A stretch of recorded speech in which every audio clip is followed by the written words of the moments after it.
Officer Mark Halstead smirked when he saw her. Just a teenager in flats and a school blazer, walking into court like it was a classroom debate. No lawyer by her side, no parent in the pews. He leaned back, arms crossed, and muttered under his breath, "This won't take long." What he didn't know was that he was witnessing the first cracks in his own downfall. Madison Cole didn't look like a threat. 17, with wireframe glasses slipping down her nose and her dark hair pulled into a tight braid. But she moved with the quiet precision of someone who'd already read the final page while everyone else was still guessing the plot. She'd been charged with hindering law enforcement and disrupting official procedure because she had the nerve to speak up during an arrest on the sidewalk outside her school.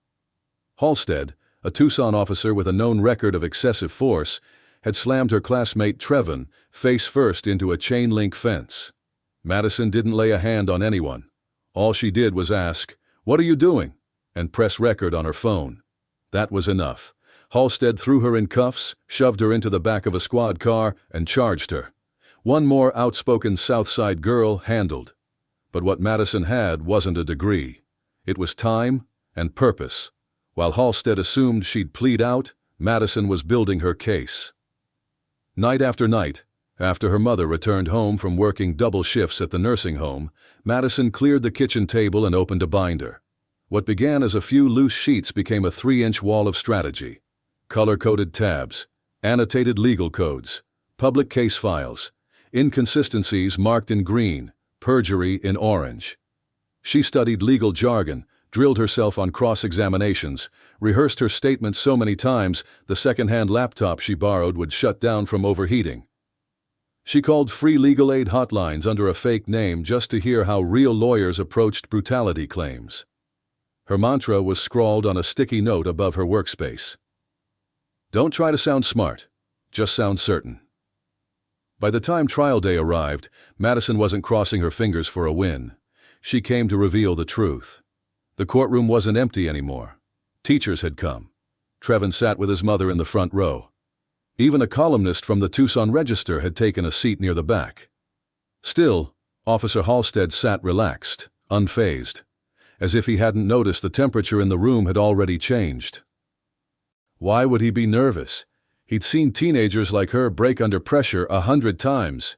What he hadn't seen, what he wasn't ready for, was someone who came prepared down to the breath. Her opening wasn't loud or theatrical. It was steady, measured, devastating. "I'm not an attorney," Madison began, voice calm.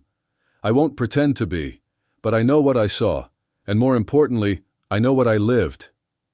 Then she went to work, cross-examining Officer Halstead like she'd done it in a past life.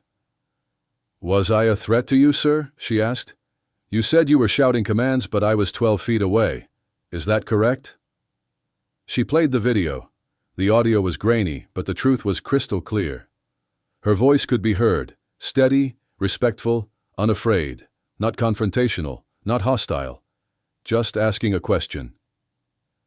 Halstead's testimony began to crack like thin glass under weight.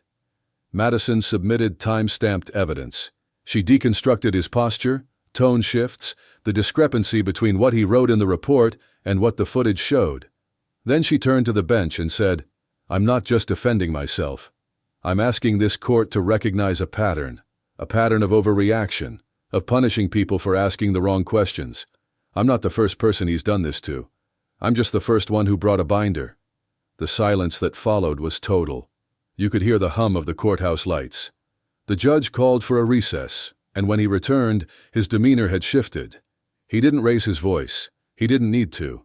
He announced a formal investigation into Officer Halstead's conduct, including past complaints previously buried.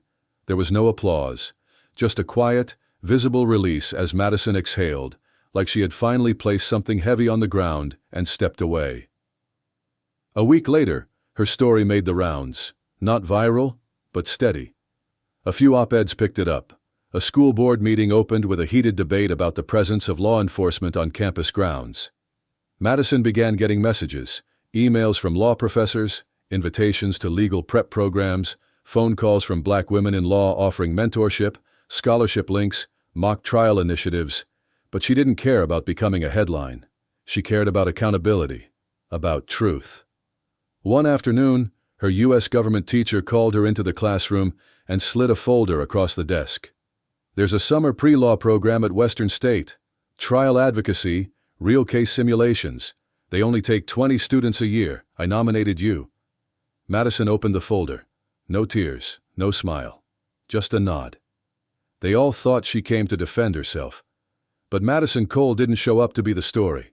She came to tell it. And when truth walks into a courtroom wearing sneakers and wireframe glasses, it doesn't wait to be invited in. Thank you for watching. Don't forget to like, share, and subscribe to BlackGround. Help us reach 10,000 subscribers as we continue sharing stories of courage, justice, and change. We'll see you in the next chapter.